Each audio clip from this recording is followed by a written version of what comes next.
Sejam muito bem-vindos a mais um podcast aqui. E hoje eu tô com um convidado que trouxe uma área que eu confesso que eu não conhecia muito. E eu tô aqui hoje para descobrir um pouquinho mais, ele contar mais a história, que é o Alex. Então, Alex, seja muito bem-vindo aqui para a gente falar um pouquinho sobre essa parte de advocacia e área médica, né? Humanas, juntando de um lado com ciência, juntando de lado com direito. O que isso tem a ver? Onde começou? Porque eu fiquei intrigado que a gente conversou bastante, né? Antes, claro, a gente sempre conversa aqui no off, né? Algumas coisas antes da gente começar. Você está me contando um pouquinho que o seu maior interesse hoje é trabalhar do lado do médico, é trabalhar do lado das instituições, né, que cuidam dessa parte da saúde. Mas eu ainda estou um pouco na dúvida, até onde, como é que você chegou nesse lugar? Tipo, desde pequeno você já, eu quero trabalhar com médico ou não? Como é que, até para como você virou advogado, como é que você chegou nesse caminho? Legal, Lucas. Bom dia a todos, a equipe da podcast aqui do Bananecos. Parabéns pelo espaço, pela oportunidade, pelo profissionalismo que eu estou sendo recebido aqui. É sempre um grande prazer e um serviço social que a gente acaba prestando quando a gente vai falar de saúde, né? E principalmente da inter-relação entre o direito e a saúde, que você bem disse. Lucas, eu tenho formação jurídica desde o ano de 2007, então já são 17 anos advogando, né?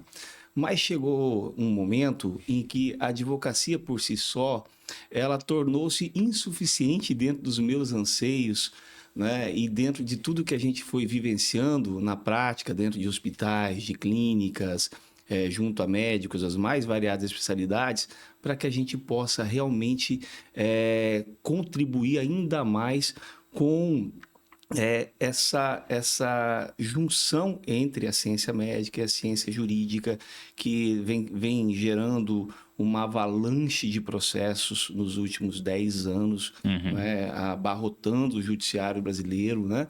E muitas vezes por ausência de informações, por ausência de treinamento. Então, hoje, a gente constituiu uma empresa de consultoria que fica aqui em São José, Santa Catarina, né, na área de defesa médica preventiva. Então, o Médico Sem Medo, que é a nossa empresa, ela trabalha com consultoria, treinamentos, né, e nós temos um infoproduto que a gente acabamos de lançar, na verdade, né, para abordar, e o foco, como você bem disse, é o médico, o auxiliar do médico, os serviços, né, interrelacionados à área da saúde. A gente acaba não escolhendo tudo o que acontece na nossa vida, né? A escolha que eu tive realmente foi pelo direito, né? Foi pelo direito, pela ciência social como um todo. E a gente, desde antes de eu ter a formação como advogado, eu já atuava em empresas voltadas à área da saúde. Tive a oportunidade, que aqui inclusive a gente conversou, você conhece, de ter sido conselheiro eleito aí em 3 gestões do Sistema Unicred. Né? Até agora, o ano passado, estava ainda no Conselho Fiscal do Sistema, que é um sistema cooperativo de crédito voltado à área da saúde. Então, nasceu ali, né, nichada na saúde por médicos, constituída por médicos, e até hoje tem seu grande público-alvo, são os médicos, a medicina de modo geral. Então, acabou que se tornou meio que automático o nosso direcionamento na prestação de serviços jurídicos aplicado à área da saúde, e nas mais variadas áreas que dentro do escritório a gente foi atuando, no direito empresarial, na recuperação de crédito, no tributário, né? Só que em determinado momento, quando eu tenho um trabalho que a gente começou a fazer dentro de hospitais que eu chamo de DJ, são os departamentos jurídicos dentro de hospitais. A gente terceiriza e implanta os protocolos de departamento jurídico dentro de hospitais. E eu, propriamente dito, vivi isso na prática por longos anos, né? Alternando de um hospital para o outro, dando expediente dentro dos hospitais. E ali eu confesso que eu me apaixonei efetivamente pelo campo da responsabilidade civil e criminal, né, da defesa médica preventiva, que já é uma veia que a gente vem trabalhando há muito tempo, desde sempre tive uma atuação voltada ao direito preventivo, e a gente viu realmente essa necessidade, essa possibilidade de atuar no direito médico preventivo. Mas qual foi a sua primeira oportunidade? Porque eu acho que existe um senso comum de que advogado só existe para defender quando acontece um crime ou alguma coisa do tipo, né? Eu até pouco tempo atrás não conhecia que existiam diversas áreas, né? Civil, criminal, e aí a gente vai tendo contato na universidade e vai entendendo que existem várias áreas diferentes. Mas qual foi a oportunidade que falou, olha, eu tenho esse problema aqui, eu preciso né, de um jurídico para trabalhar junto com a área médica. Qual foi o momento que você teve essa oportunidade para te levar até lá? Excelente pergunta. Isso responde, vou tentar responder de uma maneira assim, a gente esclarecer para a sociedade de modo geral. Você bem disse, né? O advogado ele é visto muitas vezes como atuando ali no contencioso, né? Ele vai estar na sala de audiência, de frente a um juiz, com as partes ali, e não é. O contencioso, na verdade, era para ser a exceção, é o que não deu certo. Mas o advogado, além da própria Constituição Federal estabelecer que era indispensável a consolidação da justiça, eu estendo isso, que ele é indispensável a formação do ato, do fato, do negócio jurídico propriamente dito. Então, se a gente disseminar essa cultura de ter realmente o advogado, que eu chamo de advogado a tiracolo, sabe aquele advogado de novela, que sempre tem um empresário que está lá, não, vou ligar para o doutor fulano, Sim. quanto mais tivermos, né, esse tipo de prestação de serviço para advogados, menor serão os problemas levados ao judiciário, né? E o despertar para esse trabalho se deu de fato num hospital que eu passei a prestar serviço no ano de 2011, um determinado hospital, e todo dia eu recebia ali 3, 4 ações de responsabilidade civil, criminal, era a todo momento indo para a delegacia, para o CRM, eu falei, meu Deus, né, que está acontecendo aqui? Mas essas ações eram sobre o quê? Sobre... Variados. Assim, tinha em outras áreas, né? Enfim, esfera trabalhista e tudo mais, mas eu estou me referindo especificamente à questão da responsabilidade civil e criminal ali, né? No campo da desinteligência, muitas vezes ali, da falta de habilidade na inter-relação do médico-paciente, a equipe, gerava muito problema. E aquilo acabava inevitavelmente indo para o judiciário. E a gente começou a fazer alguns trabalhos, de trabalhar ali no calor dos acontecimentos, né? A gente já fazer um trabalho orientativo junto à equipe, junto aos médicos, junto à equipe administrativa do hospital, e muitas vezes intervindo diretamente ali junto ao advogado do paciente, do familiar, até mesmo junto ao familiar, ao paciente, e a gente começou a perceber que aquilo trazia um resultado gigante. Ao longo falei em 2011, quando foi em 2013, nós já havíamos reduzido, né, em torno de 70% das demandas de responsabilidade civil e criminal dentro desse hospital propriamente dito, né, por realmente focar nos acontecimentos ali no dia a dia. Ali foi o despertar. Falei, não, peraí, esse é o caminho, né? Tem jogo aqui, né? Esse é o caminho porque a gente consegue contribuir com os pacientes também, né? Porque não adianta nada o paciente levar um problema até o judiciário, chegar lá na frente, eventualmente perder por uma ausência de direito, ou por uma falsa percepção que ali ocorreu um erro médico, e na verdade não é isso que aconteceu, né? Auxiliando ali os médicos, né? Eles trabalharem com maior segurança, né? E evitarem ali problema de desgaste da imagem, problema, enfim, o tempo despendido com defesa de processo, custos, né? E riscos, né? Com o seu financeiro propriamente dito, e também em relação aos hospitais. Isso, e como consequência, a gente vem buscando também reduzir o volume de judicialização que vai até o judiciário. Hoje, são, em média, 120 ações por dia que se distribuem contra médicos somente na esfera de alegações de imprudência, negligência ou imperícia. Isso a nível Brasil? A nível Brasil. 120 dias, né? Então, vezes 365, a gente está falando de mais de 40 mil no ano. É muita coisa. É muita coisa. E o que é impressionante, e que é o grande foco que a gente fala com uma certa tranquilidade para o médico que está nos assistindo, que vai nos assistir, em torno de 70%, 80% dessas demandas, elas poderiam ter sido evitadas. E a gente fala também que nem sempre foi erro médico. Em torno de 80% das demandas que chegam até o escritório, que chegaram até mim, não está muito longe ali de ser caracterizado propriamente dito como um erro médico. Ali aconteceram uma série de situações que o processo vai trazer essa resposta, não é? mas e que vai esclarecer, levar a informação para o paciente, para as partes, né?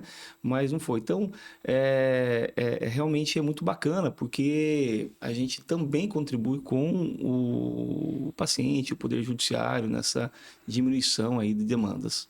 Legal. E aí, quando a gente está falando, Alex, de diminuição de demandas, a gente está falando de ter um protocolo que é desenvolvido para redução? Quais são as ações que vocês acabam tomando para conseguir ter essa redução completa? Bacana, Lucas.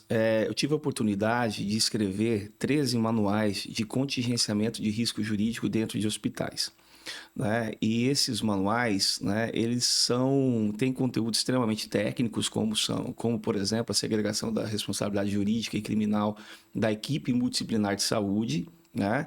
Mas tem conteúdos assim muito práticos, né? Tem, por exemplo, tem um material que eu chamo de ocorrências típicas e atípicas, que inclusive é uma aula que está no meu produto, que são situações corriqueiras do dia a dia, né? Quando você realmente aprofunda dentro de hospitais, você vê situações, meu Deus, eu nunca imaginei que isso fosse acontecer e acontece. Você tem algum exemplo? Tem exemplos diversos, né? Eu estou falando das ocorrências típicas e atípicas, né? O que eu chamo de ocorrências típicas? É aquilo que está tipificado no Código Penal, aquilo que está previsto no Código Penal. Mas tem aquelas ocorrências atípicas, aquelas situações que sequer tem previsão ali e que acontece dentro do hospital.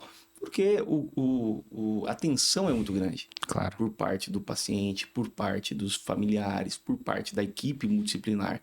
E também é importante a gente dizer que a logística hospitalar, né? E quando a gente fala de hospital, né, é onde o médico exerce o ato médico, né? Ou é num consultório, ou é numa clínica, ou é num serviço de saúde e num hospital. A logística hospitalar ela só perde em relação à complexidade para a logística aeroportuária. Eu acho que só é mais difícil controlar essa dinâmica de voos ali dentro do aeroporto do que realmente o hospital. Você imagina ter essa comunicação precisa de alimentação enteral, parenteral, equipe de enfermagem, serviços complementares de saúde, exames diagnósticos, exames laboratoriais, né? Uma série de situações que ocorrem paralelamente ao ato médico, né? Então, são muitos atores que trabalham em conjunto de uma maneira sistêmica, integrada, para que o resultado possa acontecer de uma forma mais assertiva possível. Então, todos esses elementos, essa dificuldade, ele aumenta muitas vezes as ocorrências, assim, as divergências, né, entre familiares, pacientes, dentro dos hospitais. Mas, citando como exemplo, acontece muito crimes contra a honra, por exemplo, né, de pacientes ou familiares perderem ali o controle, né, e acabarem indo para essa esfera de agressões verbais ali com profissionais que atuam dentro de hospitais e como reagir numa situação como essa, como acolher essa situação. Acontece agressões físicas diariamente, a gente recebe atuando em hospitais esse tipo de situação, ameaças, né? A gente já viveu situações de médico e agora o que eu faço? O cidadão literalmente tirou a arma e falou assim, ó, se aconteceu o pior com o meu familiar aqui, a gente vai resolver isso. E aconteceu. Né? E aí, como reagir numa situação como essa?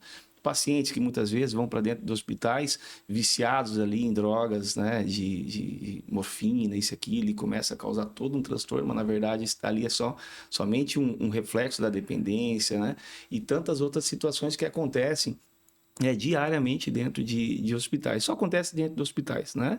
E as situações, né, aí sim, realmente mais relevantes, mais graves, né? E que sempre pode ser resolvidas. A boa parte delas tem a oportunidade da gente resolver, da gente acolher ali no calor dos acontecimentos e conduzir de uma forma mais assertiva. Legal. Porque, de fato, eu não tenho uma visão hospitalar, porque não é muito o ambiente que eu costumo frequentar. E espero não frequentar tanto, né? A gente sempre espera que a gente fique saudável. Mas é interessante a gente pensar que agressões, esse tipo de coisas que acontecem dentro de uma esfera hospitalar, como também acontecem fora. É natural. Mas eu nunca vi, né, uma pessoa desrespeitar um médico, assim, de uma maneira muito, muito forte. Mas, pelo que você falou, realmente é recorrente acontecer isso. Mas isso é mais recorrente num ambiente de emergência. Exato, num pronto atendimento. Num pronto atendimento. Não é tão recorrente num... Consultório, não. No tratamento eletivo, não. No pronto atendimento, que basicamente esse manual de ocorrências típicas e atípicas, ele nasce decorrente das demandas que acontecem no pronto atendimento.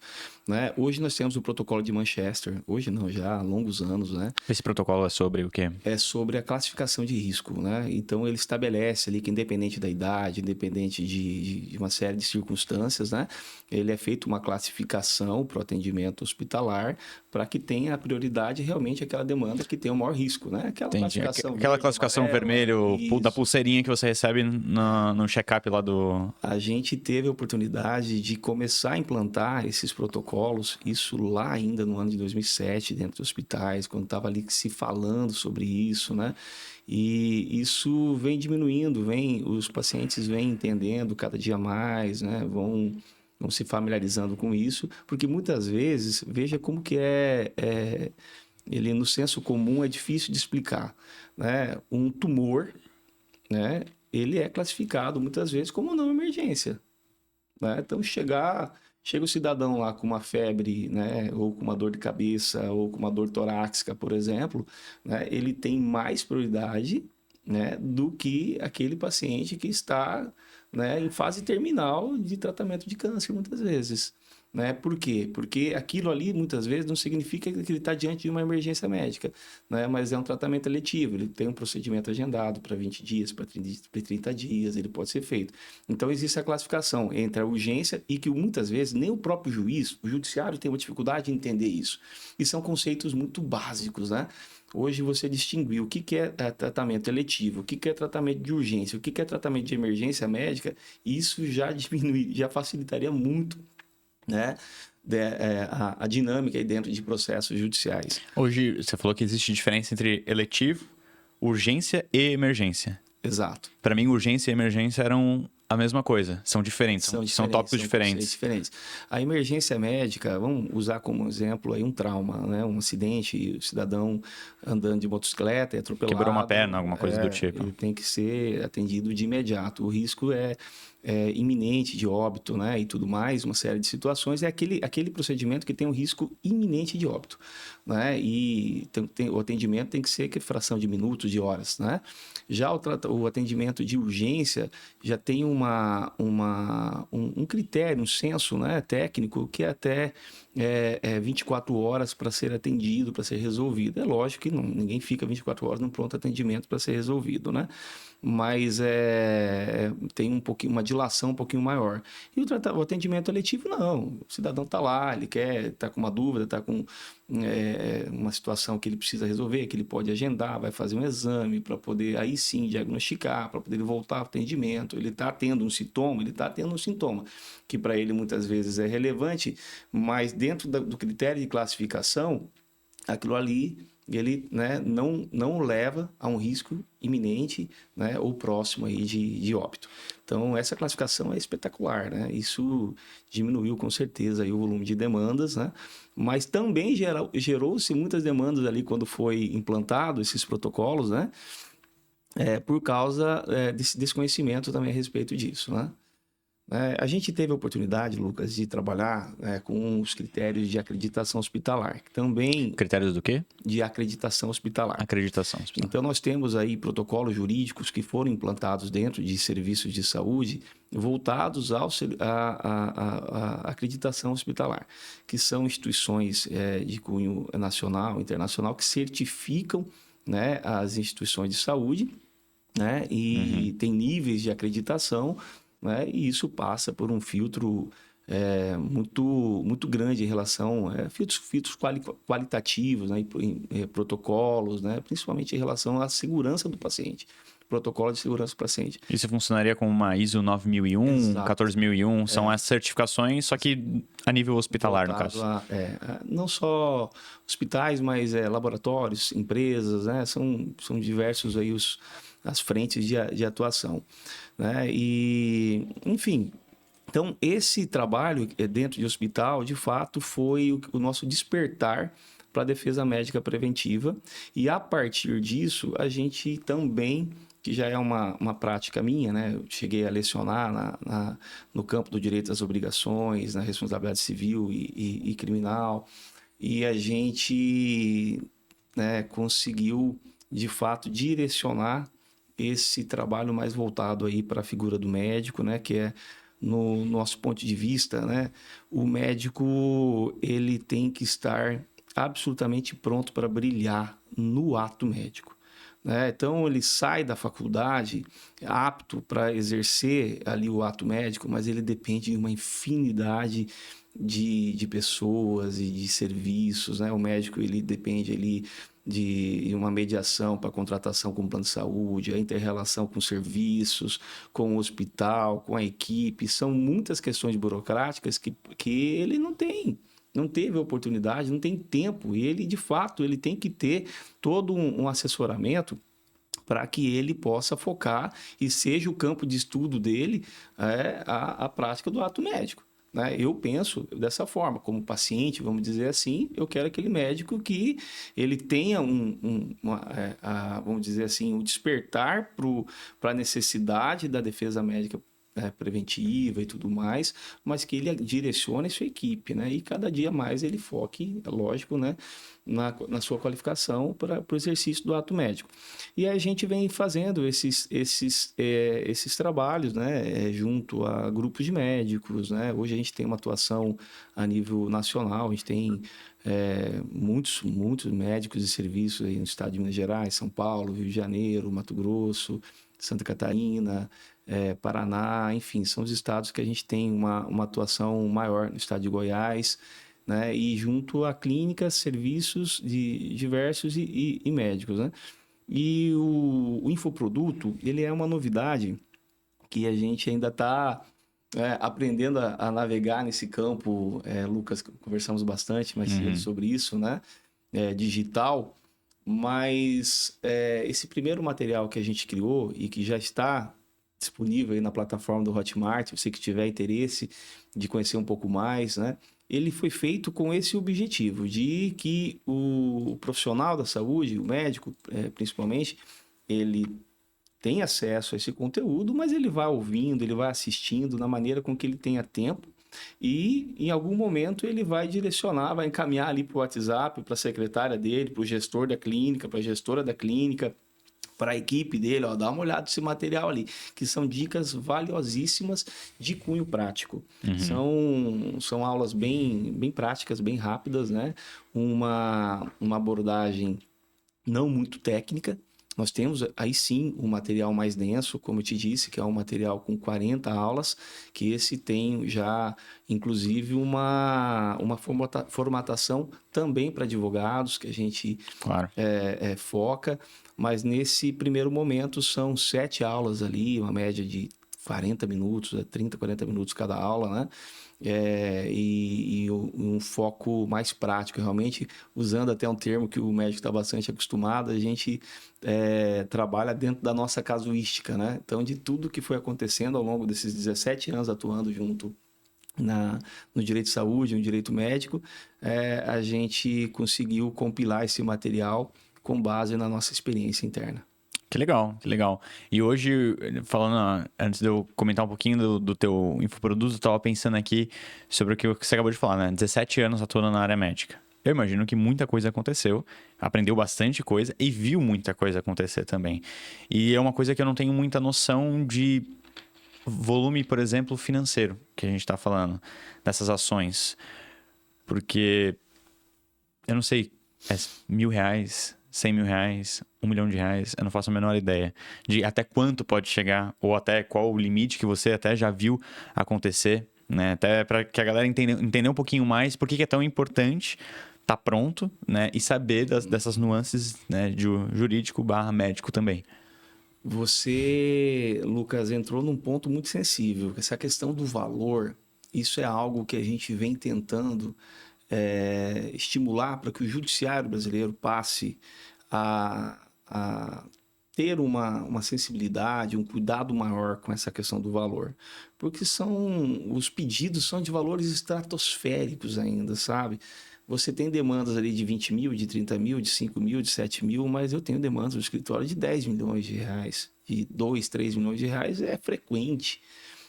Então, por quê? Quanto que vale a vida, né? Quanto que vale uma sequela? Realmente não tem preço, é complicado isso, você precificar isso.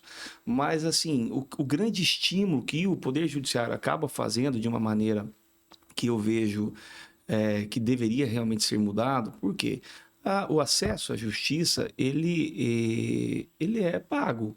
O judiciário, né? Qualquer cidadão que vai entrar com uma demanda, qualquer que seja a esfera, qualquer que seja o problema, ele vai desembolsar os custos ali processuais, as taxas judiciárias.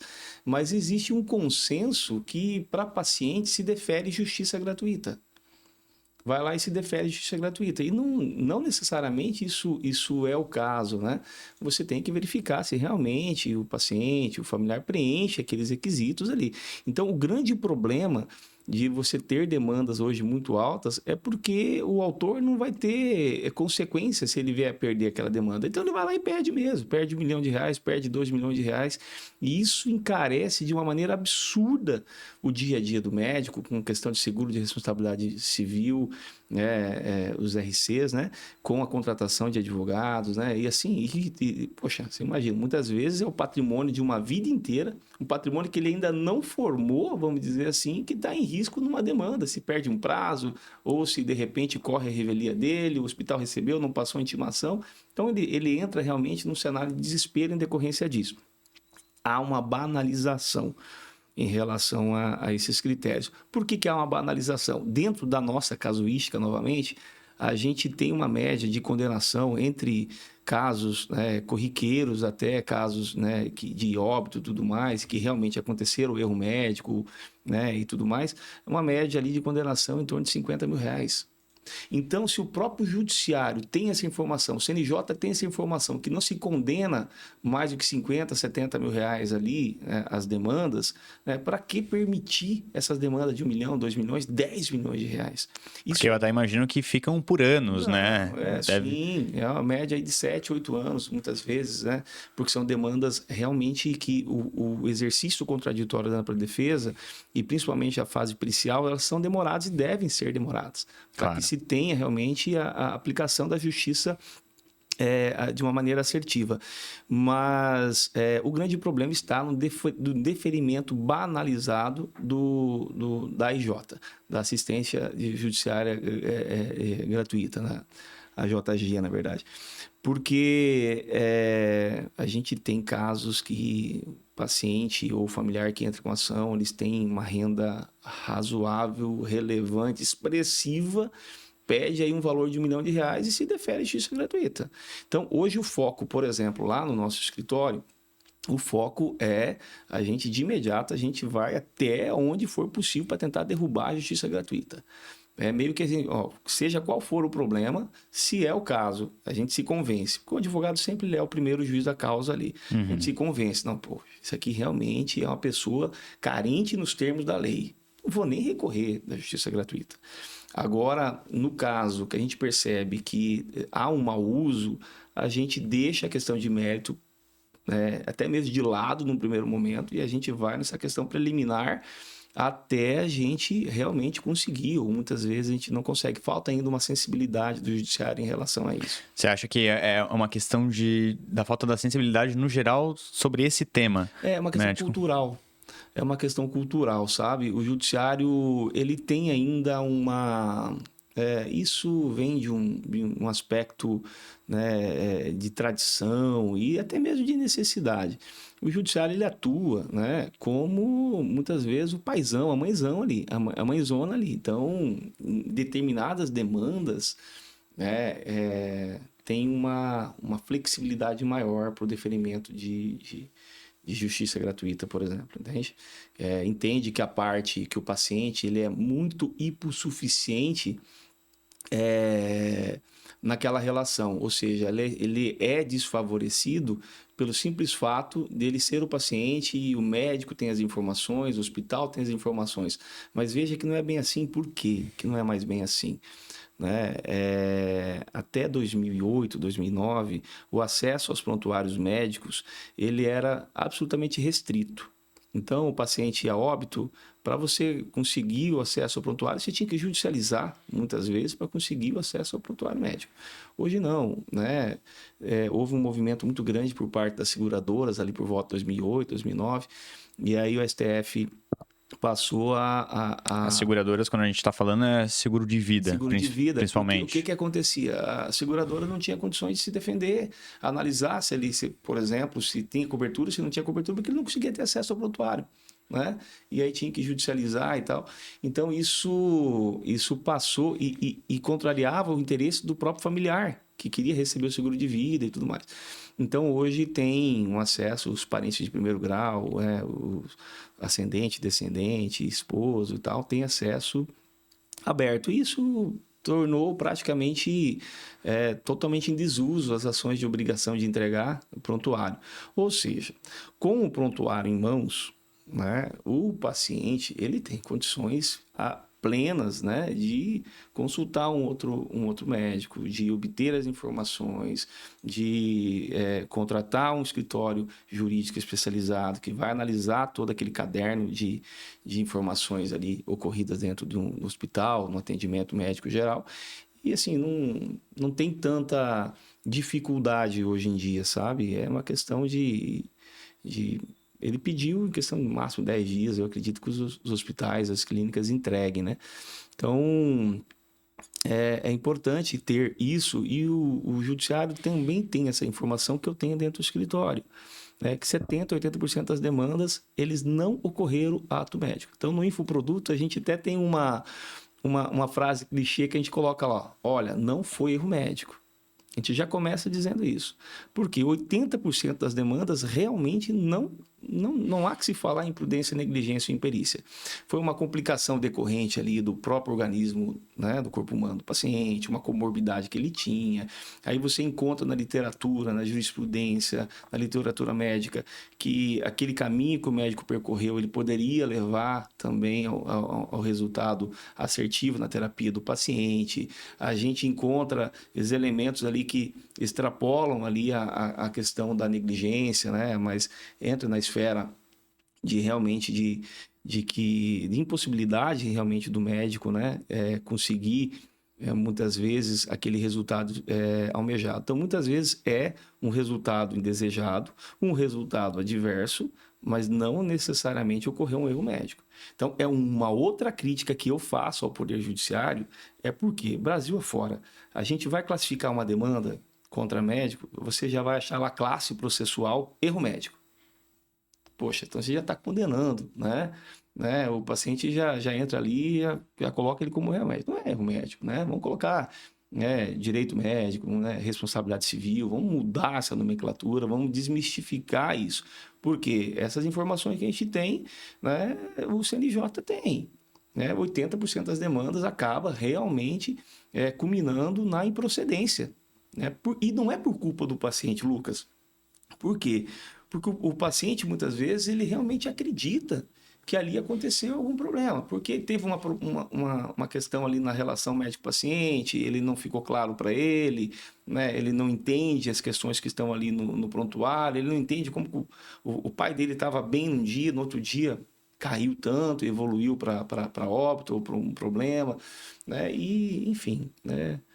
O processo ele acaba trazendo ao longo, né, do tempo também essas respostas. Eu tive casos aí de pacientes, por exemplo, tem um caso, né, mais de uma paciente jovem que ela... No caso, você estava defendendo o médico. O médico. Uma paciente jovem, ela foi submetida a uma cirurgia uma cirurgia na coluna, não lembro exatamente o termo técnico desse procedimento, e a cirurgia, para poder realizar a cirurgia, né, a paciente fica de bruços, né, para poder fazer o procedimento. Claro. Tá? Com ali aberta já, fazendo o procedimento, a paciente tem um PCR, que é uma parada cardiorrespiratória. E para você conseguir a reanimação desse paciente, você tem que fazer a manobra de virar esse paciente. Entende? Então, como é que... Então, nessa manobra, aí o líquido, né, se perde, eu não lembro exatamente o que exatamente aconteceu, e a paciente ficou em quadro vegetativo ali por 4 anos dentro do hospital. Foi uma situação que... E assim, com 2 filhos pequenos, né? O marido e todo mundo entendia, né? Eles entendiam que ali tinha ocorrido o erro médico. E, na verdade, não ocorreu, né? É realmente uma questão previsível que acontece na dinâmica e que, né, foi uma fatalidade realmente e que não foge, vamos dizer assim, da perícia do profissional propriamente dito, né? É uma questão do risco-benefício, né? Porque você precisava reanimar o paciente, né? Senão, de qualquer forma, levaria o paciente a óbito. Então, são situações que ocorrem muito sensíveis, né? Muito delicadas e que precisam realmente, muitas vezes, de uma abordagem muito ampla em relação ao contraditório, ampla defesa. Os pacientes eles têm a possibilidade de requerer a formação de juntas médicas, né? O próprio médico, ele pode, quando ele vê que está acontecendo um problema ali, que é uma situação que vai caminhar para um quadro mais grave, né? Por que não já chamar o familiar, já mandar um ofício para o familiar? Olha, traga um médico, um outro médico de sua confiança para cá, vamos fazer uma junta médica, né? Vamos reunir aqui o anestesista com o auxiliar, com o médico assistente, com a responsável de enfermagem, com mais alguém, né? Traz seu advogado, traz mais um médico de sua confiança, para a gente debruçarmos em cima do prontuário e tentar entender. Uhum. Então, às vezes, você gasta ali, de fato, ali 20 dias, 30 dias na tentativa de solução amigável daquele caso, mas você evita uma demanda de 8 anos, 10 anos. E algo que é importante que a gente deva citar também, que o processo, existe uma diferença muito grande entre o conceito, né, de direito, a legislação, o processo e a justiça. Uhum. Então, a justiça é a nossa noiva, que a gente diz, né? É o nosso objetivo. Né? Mas para que se alcance a justiça, tem todo um caminho a ser percorrido e esse caminho é construído dentro de um processo judicial, que são elementos, né, muito dinâmicos, técnicos, né? E depende de provas, de valoração dessas provas, depende da condução de advogados, cada um tem uma linha, depende da condução das partes, de audiências que são formatadas ali, né, a fase pericial, né, e que então acaba tendo, tem o direito, certo? Mas esse direito ele é exercido tem um desiderato dentro de um processo judicial e muitas vezes ele não alcança a justiça. Olha como que é complexo. Do outro lado também, a parte não tem direito, mas devido à dinâmica processual, né, ele acaba, às vezes, acontecendo ali uma procedência, mesmo não tendo. Então, é importante que os médicos tenham esse cuidado, né, porque esse foco no preventivo, sem dúvida nenhuma. Para mim, parece bastante que é uma área que é relativamente recente de tá em tema, né? Então precisa evoluir bastante ainda para ter um consenso, para ter uma série de coisas relacionadas a isso. Lucas, eu participei do primeiro encontro nacional do CNJ de Direito Médico e Judicialização da Saúde. Isso foi quando? Isso foi em 2012. É extremamente recente. Extremamente recente, né? Para a gente falar de direito, que como ciência social demora-se décadas ali para começar a ser assimilada pela sociedade e tudo mais. Né? Eu, na região centro-oeste, por exemplo, onde eu tenho uma atuação muito grande, eu tenho convicção de ter sido, se não o primeiro, estou ali entre os 2, 3 primeiros especialistas em direito médico da região centro-oeste. Uhum. Então, quando eu comecei a me especializar com a prática e a gente foi buscar formações, tinha pouquíssimas. Tinha uma escola em Porto Alegre, tinha outra em Curitiba, que estava ali começando ali a formatação de cursos específicos. Então, sim, é uma área realmente muito recente. O direito brasileiro, ele caminha meio que alinhado com o direito norte-americano, vamos dizer assim, né? A aplicação. Eu tava em dúvida exatamente com isso em relação ao mercado americano, porque eu vejo muita questão da saúde nos Estados Unidos. Eu sei que o mercado também da advocacia nos Estados Unidos é muito forte. Sim. Né? E aí eu tava pensando, deve ter alguma correlação. Será que a gente aqui no Brasil está se espelhando nesse modelo também? Está se espelhando nesse modelo e também a partir ali de 2007, 2008, né, passou-se a aplicar os conceitos do Código de Defesa do Consumidor né? Vamos divergindo ali um pouquinho do Código Civil, passou-se a aplicar no atendimento do paciente também. Muito embora o ato médico ele deva ser analisado sob o viés do Código Civil, ou seja, o que a gente quer dizer com isso, né? Obrigação de meio e não de fim. Eu tenho a obrigação de despender tudo que eu sei e que eu tenho à minha disposição para aquela terapia, para aquela cura. Né? Mas eu não tenho obrigação necessariamente de com o resultado. Claro, até porque não tem nem como, né? A gente não consegue controlar uma série de variáveis que existem. Exatamente. Mas daí vem o Código de Defesa do Consumidor e ele entende o seguinte, não, o hospital ele tem obrigação de fim. Ele já entra na caracterização, no conceito de fornecedor sob a ótica do Código de Defesa do Consumidor. O serviço de saúde interrelacionado também tem obrigação de fim. O procedimento estético também tem obrigação de fim. Então, ficou meio que confuso, principalmente quando a gente fala de princípio da subsidiariedade e da solidariedade jurídica, que quando um paciente, um familiar, um responsável entra com uma demanda, muitas vezes entra ali contra o médico assistente, né? O cirurgião, por exemplo, né? O médico auxiliar entra contra o anestesista, entra contra o hospital, entra contra o plano de saúde, entra contra o Estado. Então, assim, e aí acaba que os juízes ficam tendenciosos a julgar o procedimento sempre com essa ótica da hipossuficiência técnica, da hipossuficiência jurídica, da hipossuficiência financeira. Então, se o médico entender que ele tem um risco muito alto em decorrência dessa questão de tramitação judiciária, cada dia mais ele vai focar no direito médico preventivo. Né? Ele vai buscar ali um escritório de advocacia que tenha esse foco, essa especialidade, que tenha essa visão. Ele vai buscar colocar a secretária dele, o gestor dele em cursos para poder ele entender que são questões muitas vezes básicas, né? E que resolvem um problema. Eu tenho casos de terem ocorrido realmente erro médico. Eu tenho um caso, por exemplo, que aconteceu, o médico fez o procedimento e lá o instrumentador, né, esqueceu de contar corretamente as gases, então o paciente encerrou o procedimento e foi fechado com gás lá dentro. Porque aquilo se mistura com o organismo, então imagina, então você tem que ser muito rígido, quantas gases tem aqui na bancada, né? Quantas gases foram colocadas, quantas gases foram tiradas. Então houve um erro ali de um enfermeiro, né, vamos dizer assim, e o médico respondeu. Mas a forma com que o médico acolheu aquele problema, a forma com que o médico resolveu aquele problema, fazendo uma reintervenção e resolvendo aquilo, não teve demanda, sabe? E muitas vezes, né, é muito da comunicação.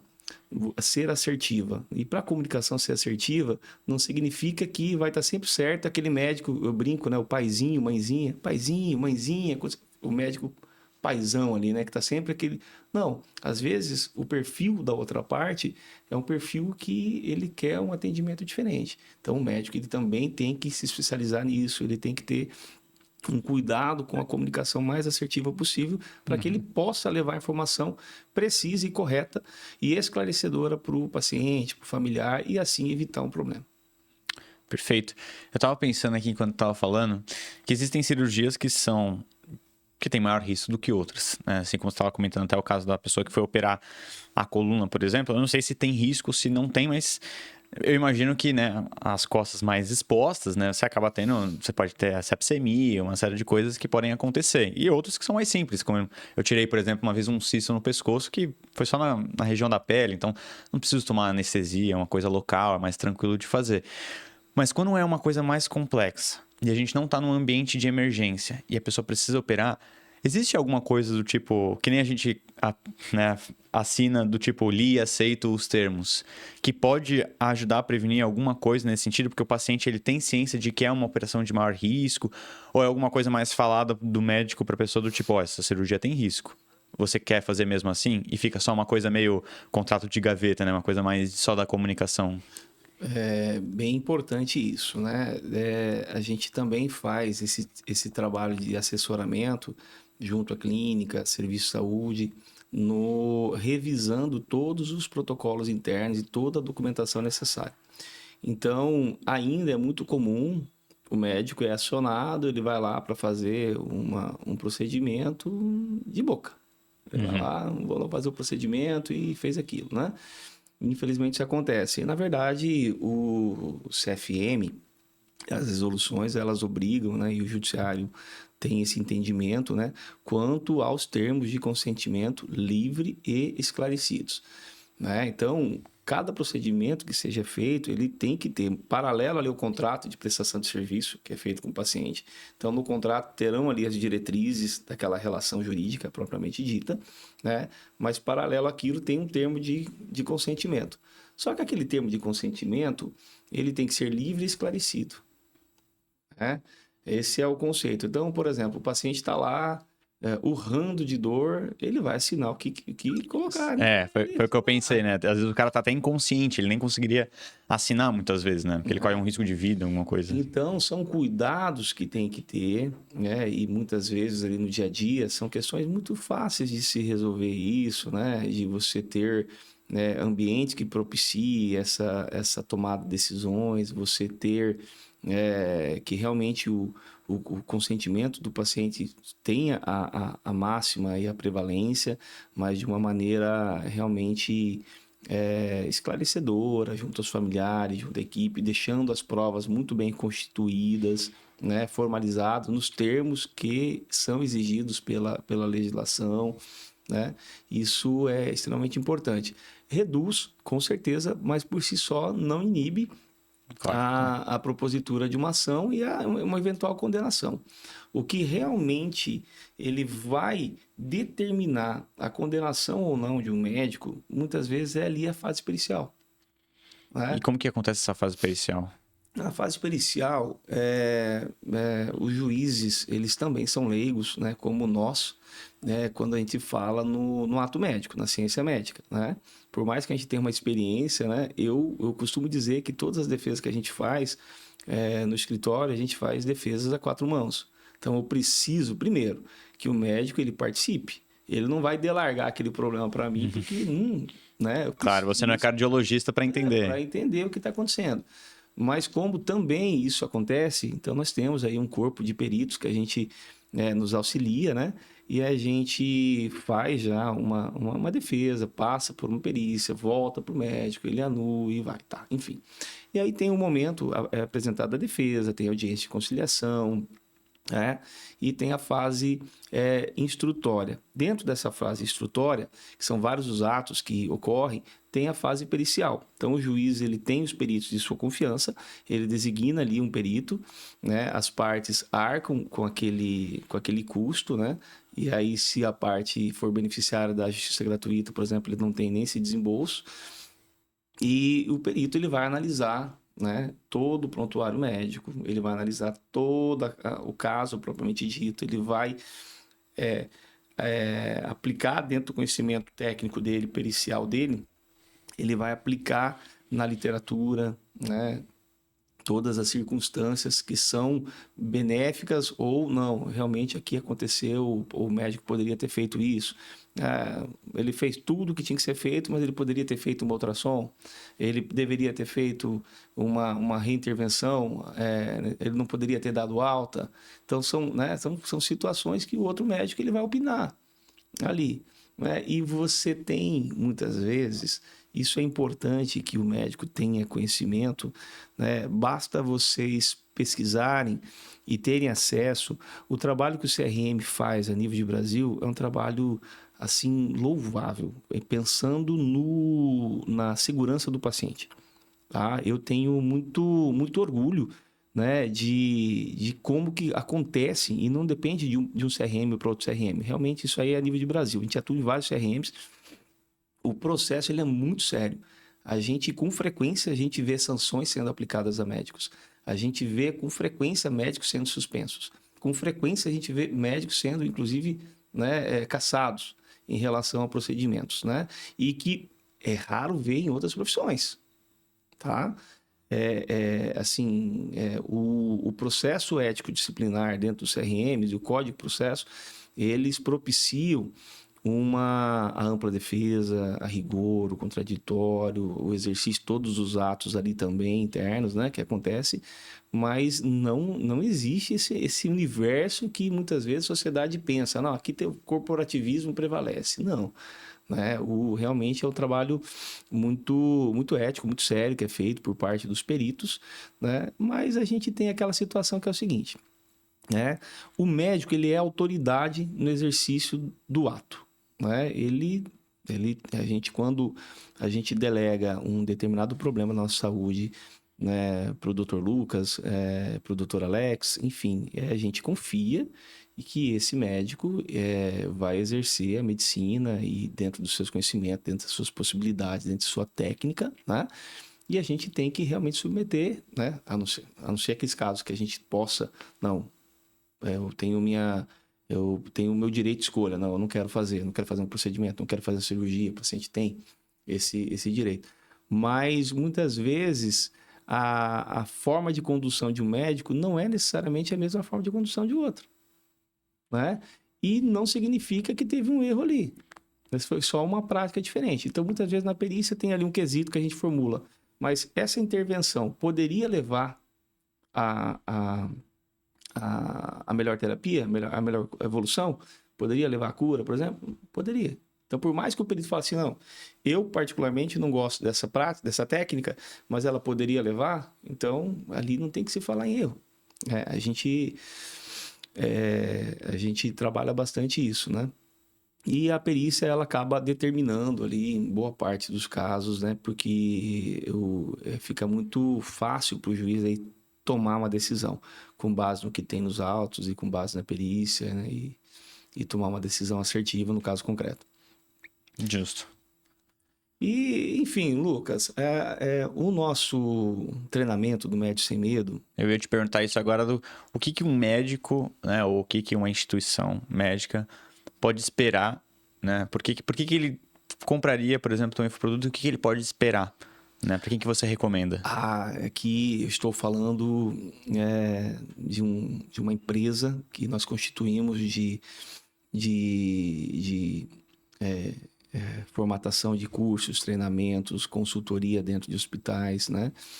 E o nosso foco, de fato, é a implementação de protocolos que inibam, vamos dizer assim, melhorem a condição do médico se defender dentro de um processo, que são as consequências interprocessuais, ou que evitem essas demandas, né?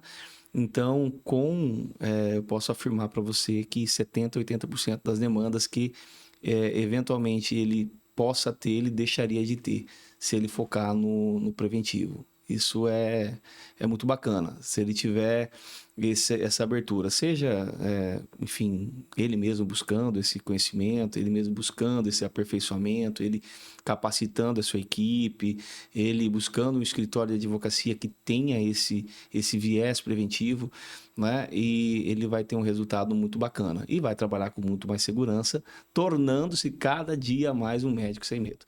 Porque o médico, ele tem que ter uma segurança, né?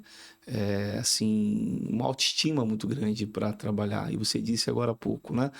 Antigamente, se a gente for pegar ali, tem um curso, né, que a gente fala ali sobre os princípios da defesa médica, do direito preventivo, né? A gente fala muito disso, né?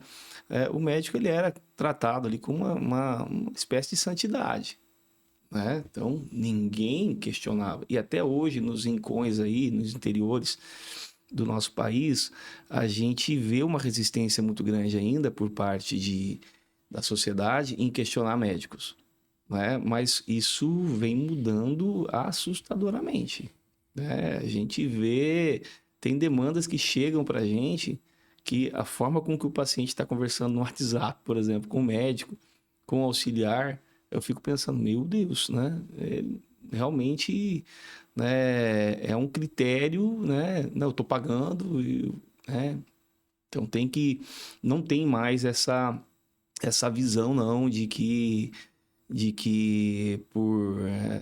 por ser autoridade médica ali, que ele a opinião dele vai prevalecer, a conduta dele vai prevalecer. Não. O senso é crítico, muito crítico por parte dos pacientes, por parte dos familiares, né? O universo da medicina hoje, ele propicia isso também, é um volume muito grande de demandas, né? E é isso, né? Ontem mesmo eu estava conversando com um colega aqui, né? E a noiva dele faz parte de um grupo aí de 100 médicos que estarão formando agora no mês de dezembro, né? Então, eu falei assim, a hora é agora, a hora é agora, né? Porque o que eles não viram na faculdade agora é o choque de realidade. Vou mostrar para vocês aqui, né, que infelizmente existem muitas condenações, né, condenações vultuosas. Nós temos casos dentro do escritório de médicos que entraram num processo depressivo muito grande, que mudaram de cidade, mudaram de país após a ocorrência de uma demanda, né, existem casos que a exposição midiática é muito grande. Também há que se ter um cuidado e uma responsabilização maior, principalmente em procedimentos estéticos, né? Hoje virou uma situação realmente banalizada, né? Aconteceu um problema com uma paciente ali, se é um paciente decorrente de uma cirurgia plástica, um procedimento estético, quando você vê já está a imagem do médico, o nome do médico, o nome do paciente, isso é tudo propagado na imprensa. Então, peraí. Isso são informações sigilosas. E ali já gera uma pré-condenação, né, que automaticamente já gera uma queda muito grande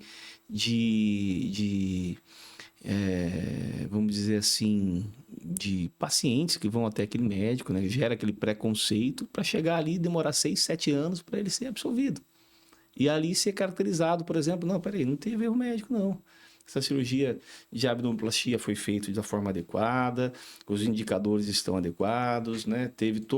Tem médico auxiliar presente no ato, foi feito o procedimento, o pós-operatório imediato foi feito de maneira adequada, quando teve a intercorrência, os socorros foram feitos da forma adequada, foi levado para a UTI necessária e ainda assim a paciente evoluiu para óbito, né? Estou falando, por exemplo, da abdominoplastia. Hoje, pela matemática aí de casuísticas, né, que a gente vê ali, até 3%, por exemplo, desse procedimento, ele vai ter uma intercorrência.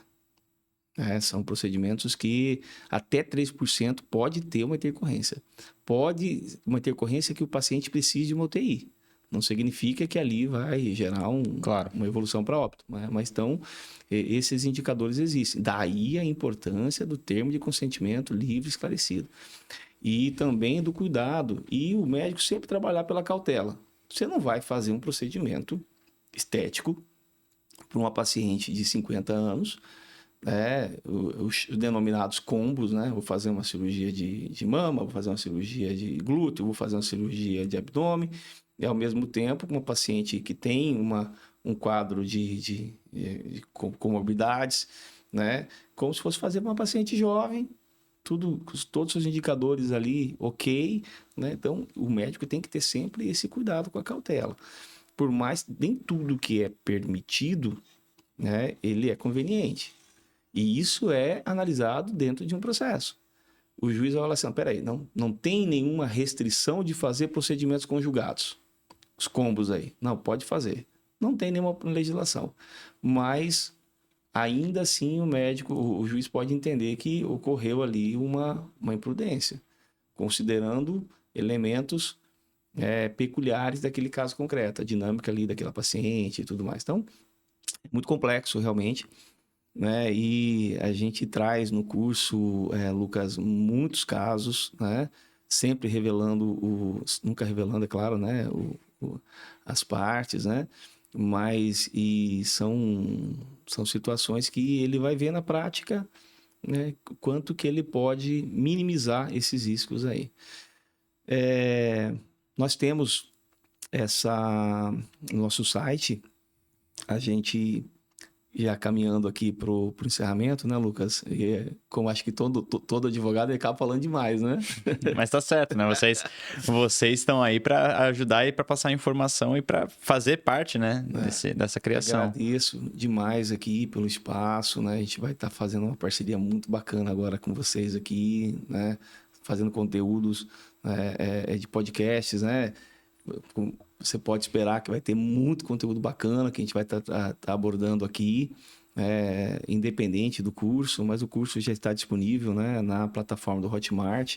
É um curso breve, uma média de 40 minutos aí por aula, bem suave, uma abordagem assim... Desmistificando muito... a tecnicidade, a técnica. Exatamente, né? E ele pode começar a assistir e já encaminha para um colega, para o gestor, para a secretária dele. Com certeza, ao término desse curso, ele já vai se sentir mais preparado. A empresa também, ela também trabalha com a gestão de apólice de seguros, né? Porque a apólice de seguros, propriamente dita, ela é uma modalidade de contrato, né? Então, nem sempre isso... o médico tem ali a condição de fazer a gestão, vigência, valores, coberturas, né? Qual que é a melhor escolha daquele produto propriamente dito, e a empresa também faz essa gestão. Legal. É por isso que tendo toda essa, não vou dizer complexidade, mas vou dizer que existe uma esfera muito grande de entendimento. É por isso que a gente precisa, de fato, de profissionais que ajudem a gente a fazer esse processo, e acredito que por isso que você tenha tido também tanto sucesso e vai continuar tendo muito sucesso, né? Porque em uma hora aqui eu não entendia nada, agora eu já tô entendendo um pouquinho mais, então eu acho que a gente precisa disso, de um médico, né? Como você falou, poxa, o cara faz diversos procedimentos ao longo da carreira dele, né?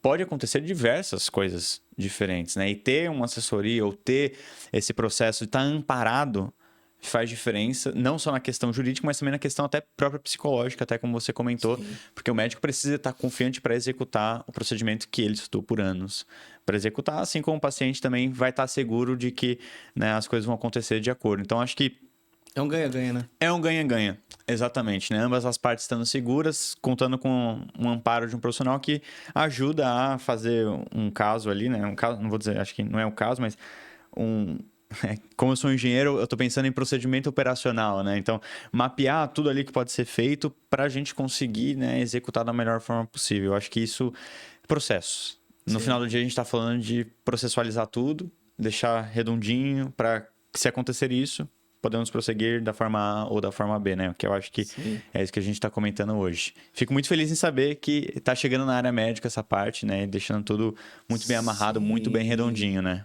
Muito importante essa sinalização sua, né? Porque realmente são checklists, né? Exato. Que precisa ser feito, todo esse mapeamento. E eu também instigo aqui, Lucas, aos advogados, né? Porque é um campo que precisa ser mais explorado ainda, né? Não espere somente a demanda depois de judicializada chegar, né? Se antecipe, né? Busque se aperfeiçoar para esse atendimento, que com certeza tem espaço, tem campo e é muito bacana, né? Por fim, quero agradecer então aí essa equipe maravilhosa aqui do podcast, Lucas, e estamos sempre à disposição. Vai ter um recessinho aqui, né? Ah, sim, a gente descansar sempre é bom, né? Também. Mas agora em janeiro a gente começa aí com uma série de materiais, de podcasts sendo gravados para a gente divulgar aqui na nossa rede social. É isso então, galera. Então, esse foi o nosso podcast de hoje aqui, contando um pouquinho mais sobre a parte médica e a parte jurídica, né? Foi muito bacana ter você aqui, Alex. Obrigado por estar presente aqui com a gente. Desejo todo sucesso. Lucas. E aí, vai ter muito mais conteúdo para vocês que estão assistindo aqui. Se você ficou até o final, não esquece de seguir o Alex aí nas redes sociais, de dar uma conferida lá no site dele, no Infoproduto, e também seguir aí o canal e todas as redes onde ele vai compartilhar todo o conhecimento que ele está trazendo. Então, até a próxima!